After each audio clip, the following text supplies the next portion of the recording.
Janet Pell.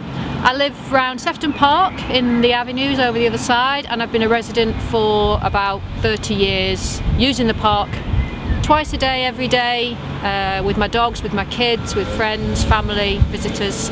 And I love Sefton Park, and I love all the surroundings of Sefton Park. We're standing here on the Meadows, Sefton Park Meadows as it's called. You may not have heard it called that, but it's the edge of the parkland at the bottom of Queen's Drive.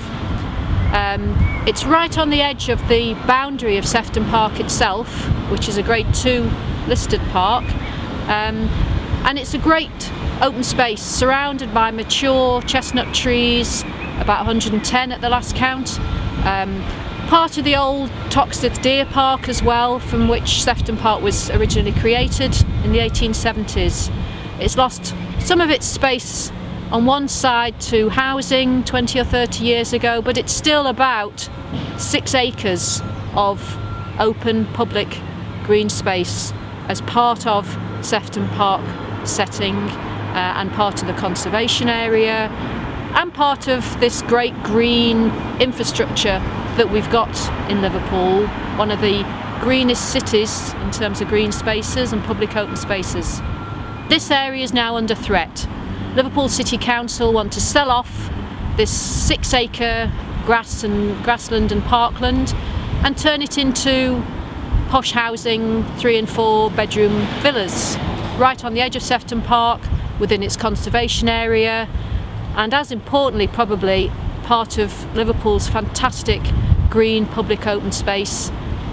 If this land goes, and there's every chance that it will at the moment, then every single green space, public space within a parkland or on the edge of parkland is under threat in Liverpool. The council have ripped up every single planning policy document that they've written or other environmental organisations have written. They've ripped up their own housing strategy and development plan review that's only just been finished.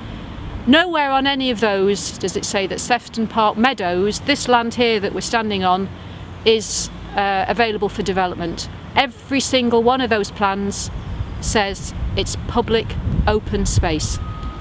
You only have to walk through or look at this green space, the Meadows, to see why it's a beautiful place to be, and aesthetically we don't want to lose it. But economically it's highly valuable as well, and that's the arguments the council are putting forward to sell it. This land has an economic cash value as it is, without any development on it. The value of the trees alone, there's 110 mature trees on this site that are filtering pollution, providing clean air, shielding and protecting you from the sun or from extreme rain.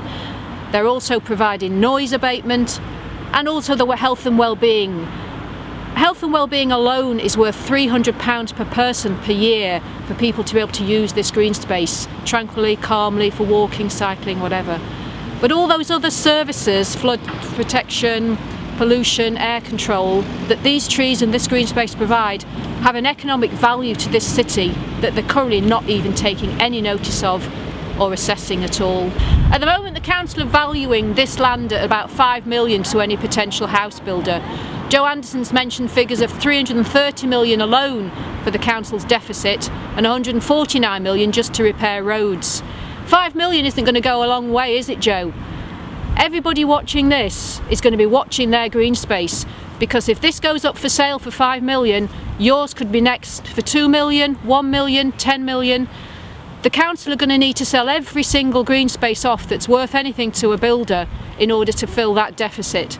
So please join our campaign. Join the campaign to save Sefton Park Meadows, but join the campaign because it could be your space next.